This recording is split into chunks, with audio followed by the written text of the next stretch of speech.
Murakoze cyane abakurikiye Karosi TV, twongeye kubasuhuza mu izina rya Yesu Kristo. Imana tubonye iciye inzira, benshi mwajyaga mubona ubutumwa bigoranye ndetse bamwe bakatwandikira babidusaba, ariko kugeza uyu munsi Imana yaciye inzira, hamaze kujyaho urubuga rwo gukoreraho umurimo w'Imana. Kenshi muzajya mugenda mubona ibiganiro byacu, ndetse uko Imana igiye ica inzira tubatumirire n'abandi bakozi b'Imana bagiye batandukanye bafite ubuhamya bwiza, kugira ngo ubwami bwa Yesu Kristo burusheho kwaguka, abantu barusheho kumva inkuru nziza. Turakomeza rero kubasaba kugira ngo mujye mukomeza gukurikirana ubutumwa bwiza kuri Karosi TV, ndetse mukore subscribe, ndetse mukore share kugira ngo musharinge kuri bagenzi banyu ubutumwa bwiza, kuko ibi ngibi dukora cyangwa se bitwumva ku manywa na nijoro tuzabihererwa ingororano. Muri kubibona rero kuri kamera, n'ubundi twagarutse ku mukozi w'Imana Karosi umukozi w'Imana, twongeye kubasuhuza. Yesu ashimwe. Turabashimiye mu izina rya Yesu, kandi dushimiye umuntu wese. Nanjye ndabasuhuje mu izina rya Yesu Kristo. Imana ibahe umugisha, kandi kuba tubonye karibu yo kuvugira Imana. Nta muntu wavugiye Imana ngo agire icyo akena, niko tubizi, kuko Imana igenda idutunga ikatugaburira, yewe iranatwambika ikabana natwe. Bivuga ngo rero dushimiye Imana ihabwa icyubahiro ku bw'uburinzi yaturinze mu bikomeye muri iki cyorezo cyahangayikishije isi, gihangayikisha abari muri diaspora ndetse n'abari mu mpande zose z'isi. Ni ukuvuga ngo ntaho cyasize, ariko turashimira Rugira Toyidasitisi, kuko yabanye natwe akagenda dutambutsa. Si uko turi beza, si nuko dufite uburanga burenze ubw'abandi, ahubwo Imana abanye natwe. Imana rero ibahe umugisha mu izina rya Yesu Kristo. Tugiye gusenga, tumve ijambo kugira ngo tuvuge iby'Imana yatubwiye, cyangwa se tuganire ijambo ry'Imana rivuga ngo agaciro k'umuhanuzi w'ukuri. Mana yera, Mana yo mu ijuru, ubwami bwawe nibuze muri twe, kuko aho bugeze amakuba arahagarara, aho bugeze ibyago birahagarara. Angota ngizi mini aidopresia au nikita au nidai au gomene oza shiriwa amina. Aho ubwami bwawe bugeze abantu bose barashima. Bwageze kwa Yayiro, uzayimonita umungia, umwana arakira arazuka. Bunisa oza bugeze ahandi ku kidendezi, tuwisi eda prasaide ukiza Onitai, cya kimuga cye kimaze imyaka 38. Shamoni yesi ya boneyanse. Aho ubwami bwawe bugeze impumyi zirahumuka. Aleluya. Sharasaku isiva, aho ubwami bwawe bugeze abatagiraga amashimwe barayabona, kuko bari barushye bararuhuka. Himbazwa Yesu. Ndagushimiye, nushyigikire uni edai akanwa kanjye, vuge nanjye nemeye kuvugira muri nge, naba ari igihe ubwami bwawe buba ari bwo, kandi aba ari wowe Kristo Yesu. Nirukanye kandi namaganye imbaraga z'abadayimoni mu izina rya Yesu. Reka umuntu wese uri bwumve iri jambo umushyigikire, kandi ukomeze uteze imbere urubuga. Uwari we wese umuhe gufashwa, aho ari mu byaha ahindukire gushimira ibyo ukoze mu izina rya Yesu. Amen. Muri byinshi rero dufite mu by'Imana yadukoreye, Imana turayishimiye, kuko hari icyo ya bonisire ya potasirikere yakoze. Kuba turiho ni ukubera Imana, kuba tugenda bikemera ni ukubera Imana. Agaciro ni amavuta, Imana ishimwe. Tugiye gusoma ijambo ry'Imana twihuse, ijambo rivuga ngo agaciro k'umuhanuzi w'ukuri. Ijambo rifite agaciro, cyangwa se ngira ngo nawe utindeho, rivuga ngo agaciro k'umuhanuzi. Reka dusome. Ahangaha turasoma n'ubundi mu gitabo, mu gitabo cy'abami cya kabiri cyangwa ba kabiri, mu bice byaho ni 4, ku bice bine igitabo cya kabiri cy'Abami mu bice bine ku murongo waho, n'ubundi turasoma ku murongo wa mbere, ko ndagira ngo tugendane muri iri jambo ry'Imana. Imana ishimwe. Haravuze ngo bukeye umugore umwe wo mu bahanuzi, wo mu bagore b'abahanuzi, asanga Elisa, aramubwira, aramutakambira ati umugaragu wawe ari we mugabo wanjye yarapfuye, ako kantu gatindeho, kandi uzi ko uwo mugaragu wawe yubahaga Uwiteka, none umwishyuza araje arashaka kujyana abana banjye bombi ngo abagire imbata ze. Kabiri aravuze ngo Elisa aramubaza ati none se nkugirire nte? Nta kabazo, nawe aka kantu kumve, ni neso edayi. Aleluya. Niba ushaka umuhanuzi w'ukuri, musengere Imana imugwe tutararenga ahangaha. Maze ngo Elisa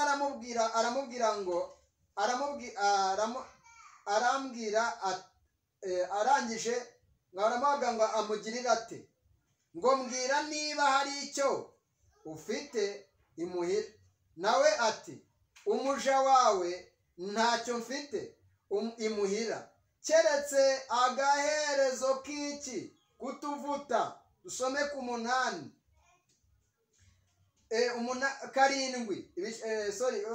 umurongo wa 7 havuze ngo hanyuma asanga uwo muntu w'Imana arabimubwira, nawe ati genda ugurishe ayo mavuta wishyure umwenda wawe, asigara agutungane n'abana bawe. Nimwakire neza ijambo ry'Imana mu izina rya Yesu. Imana ihimbazwe. Ku gaciro, tugiye kuvuga ku gaciro cyangwa se agaciro k'umuhanuzi w'ukuri, umuhanuzi uvugira Imana, umuhanuzi ubikora adafite inyungu yindi ategereje keretse y'Uwiteka cyangwa se uw'Imana yanyuzamo akamugaburira. Ndagira ngo mbabwire ngo burya icya mbere, abahanuzi hari iby'Imana yatwimye ariko ibiha abandi. Cya mbere niyo mpamvu muzabona abantu bakunda gucumuzwa nabyo, nuko akenshi Imana yatwimye ibiryo cyangwa se yatwimye ibyo kwa mafaranga, ariko nubwo yatwimye ntabwo yayatwimye twese. Hari abahanuzi bamwe bayatunze, ariko nanone iyo Imana ishaka kugucisha mu bikomeye ibikunyuzamo kugira ngo uzabe umuntu ukomeye. Uyu ni Elisa ndetse n'umugore umwe mu bagore b'abahanuzi, uwo bitaga umugore wa Obadiya. Obadiya ni umwe muri ba bahanuzi babandi bagize agaciro mu gihe cyo kwa Ahabu, kuko uyu Obadiya yakoze ibikomeye, kuko mu gihe atarapfa yarakoze imirimo. Nawe muntu w'Imana, Imana igukeneyemo imirimo, igukeneyemo umuhanuzi cyangwa se umukozi w'Imana cyangwa umuntu w'umubyeyi wabyaye ufite Imana ukora imirimo ikomeye abikorera abahanuzi. Uyu mugabo rero yari yarakoze ikintu gikomeye. Aleluya. Imana ishimwe. Arangije akora ikintu gikomeye, yegera Imana, amenya ko hari abahanuzi bagiye kwicwa. We yari umugaragu wo kwa nde? Yari umugaragu wo kwa Ahabu. Arangije amenya ko abahanuzi bagiye kwicwa, agafata abahanuzi bagera mu 100, bamwe 50 mu buvumo bumwe, abandi 50 mu bundi. Ariko icyitonderwa, kuko babahanuzi batagira icyo kurya, arangije ngo akoresha icyo bita kuguza, kwikopesha. Arangije ariko abasha kugaburira babahanuzi bari muri bwa buvumo. Mvugira ngo amen. Hari iby'Imana idukorera kugira ngo tuzayikorere bikaba imirimo. Ni hahandi ugera ngo imirimo y'Aberizibu. Uyu muhanuzi yari umuhanuzi w'ukuri. Arangije ngo aragenda agaburira abo bantu. Ntiyagaburiye abana be, ntiyanaguzaga cyangwa yikopesha ajya kugaburira abana be, ahubwo icyitonderwa yagaburiraga abahanuzi. Noneho ngo arangije umugore we ogiye kiragera, kuko umuntu ntabaho iteka. Arangije arapfa.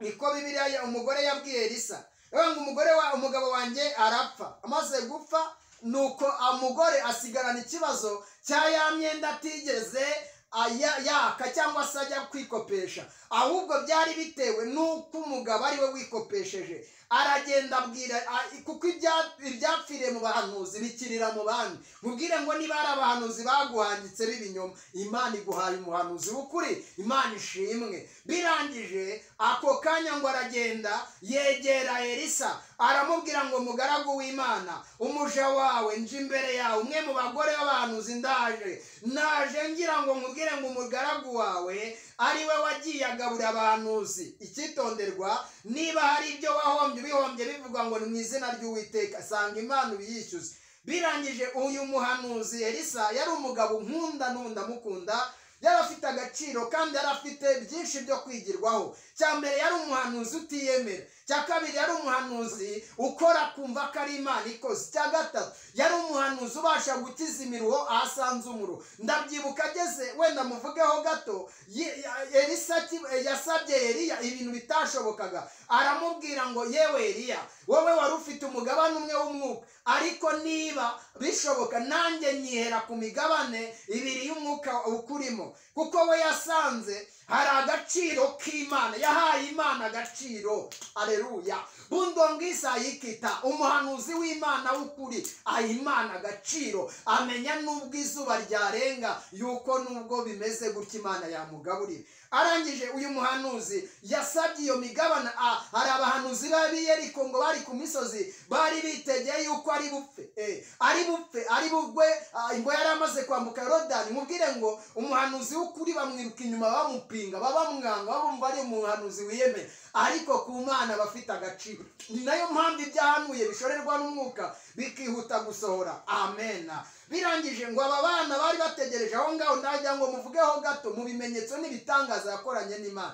arangije ngo ageze aho ngo aho ngaho ngo yambukaga, ngo bategeza ko ari bugume hakurya yari yamaze kujyanwa mu ijuru. mubwire ngo ibyo bari bamuteze siko byagenze, ahubwo ngo yenze wa mwitero wamaze kugabanamo kabiri ya migabane ibiri. arangije ngo akubita amazi, ako kanya amazi acikamo kabiri, arambuka. ageze hakurya, icyitonderwa, ba bana ngo baramubwira ngo Elisa mukozi w'Imana, Eliya shobuja Eliya yaba umwuka yamuteruye akamujugunya ku wundi musozi, ngo reka tujye kumushaka. abagabo baragenda bajya guhiga Eliya, ariko batayobeye ko yagiye mu ijuru. nagira ngo nkubwire ngo hari ibyo uyu mukozi w'Imana nagaci, nagira ngo nkubwire mu bya mbere yabanje gukora, yambutse amazi. icyo ni icya mbere. icya kabiri, yageze ahantu ngo uburozi bwari mu mboga, arangije aragenda ngo araburogora mu bana b'abahanuzi. icya gatatu, yaragiye asanga ngo isoko yaruraga cyangwa se yicaga yari irimo uburozi, ngo aragenda afata imperezo. nibuka ijambo ry'Imana rivuga ngo yafaraga mu muzani imperezo nshya.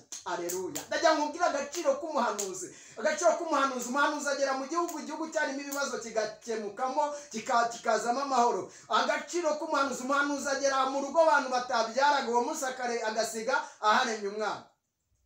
gati iyo mbivuga nanjye, wenda nanjye ndi umuhanuzi, njya nkunda kwa ngo ndi umwigisha, ndi umuhanuzi, ndi umuvugabutumwa, kandi mbikora mbikunze kuko nzi ko nzabigororerwa. ndabyibuka aho nigeze kujya ari ku Ruyenzi, sanga uwo mugore n'umugabo babuze umwana, bari bamaze igihe kinini batabafite. mageze Imana irambwira ngo Karosi, mubwire ngo ugiye kubyara. ndashima Imana ko bagize abana batatu. mubwire ngo aho byapfiriye nuko abahanuzi twumva Imana yaradutaye, nyamara ntiyadutaye, iri kumwe natwe. umva rero birangije ngo uyu mugore Elisa ngo aramubwira ngo ufite iki?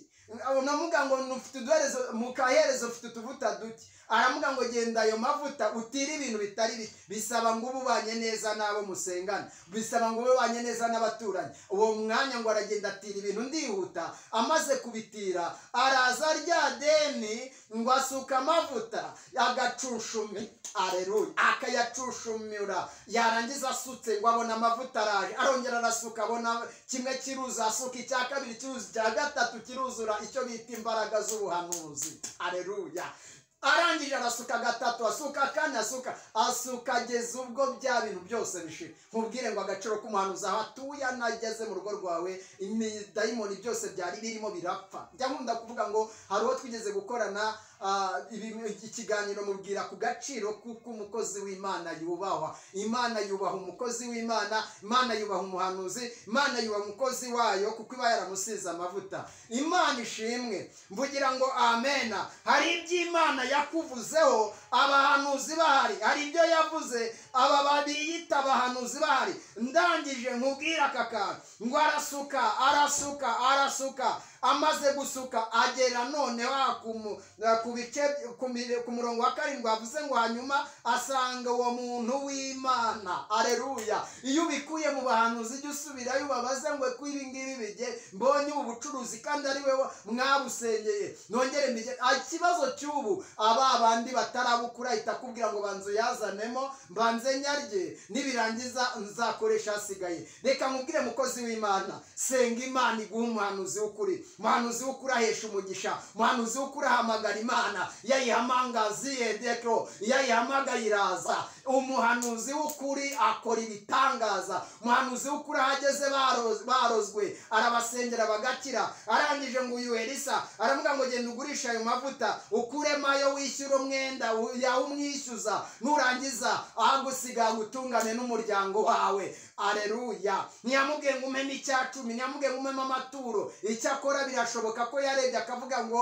kuko yasengeye nanjye ngomba kubigenza uko biri, nanjye nkagira icyo mufasha. Reka mubwire rero muri aka gaciro k'umuhanuzi. Uyu ni umuhanuzi umwe bita Elisa tuvuze. Elisa yakoze ibitangaza byinshi. Ndabyibuka ava gukiza ariya mazi uburozi. Yarahavuye ageze ngo mu nzira ahura n'abasore bapingaga batemeraga abahanuzi. Barangira ngo yozamuka wa kigabo cy'Inyaruharawe. Burya Imana abahanuzi yabahaye akantu kabukore kureberwaho. Niyo mpamvu iyo uri umuhanuzi w'ukuri uyusetswe ntiurakara, ahubwo ushima Imana kuko ubashije gusekwa. Abantu baguseka bagusuzugura, ariko menya ngo uri umuhanuzi undeba, menya ngo uri uw'agaciro k'Uwiteka. Umuntu uzasengera azakizwa, umuntu uzahanurira bizasohora. Bisobanura ko Imana itarobanura abantu ku butoni. Birangije icyitonderwa, birangije ngo aba basore ngo bahita bamusuzugura ngo akigabo cy'Inyaruharawe ngo akebuka gusa gukebuka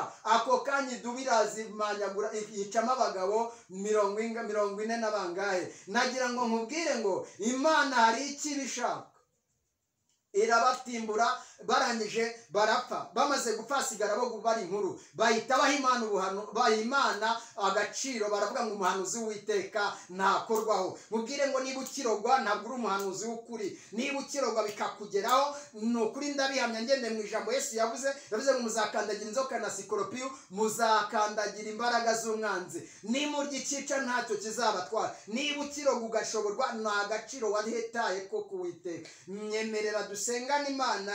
Nakubwiraga wewe wari warapinze abahanuzi, menya ngo hari abahanuzi b'ukuri bagifite Imana mu mutima, bagisaba bikemera, bakibwira Imana ngo umuntu ararushye, uwo mwanya Imana ikamuruhura. Niyo mpamvu muri iki gihugu hari ijambo njya nkunda ryiza njya soma ryavuze ngo nihe twabona hehe umuhanuzi cyangwa umugabo umeze nkawe, uri mu mwuka w'Imana nkawe. Twangu uyu ni Yosefu. Nagira ngo mbabwire ngo nihe twabona umuhanuzi uhanura adafite inyungu, ahubwo wenda akategereza ko ibyo yaguhanuriye bisohora, cyangwa nawe ugira umutima wa kimuntu ukamugaburira. Reka dusenge Imana, niturangiza tubwire Imana ngo ngwinubane natwe. Ntabwo ninze, ejo tuzagaruka tuganira tuvuga ku gaciro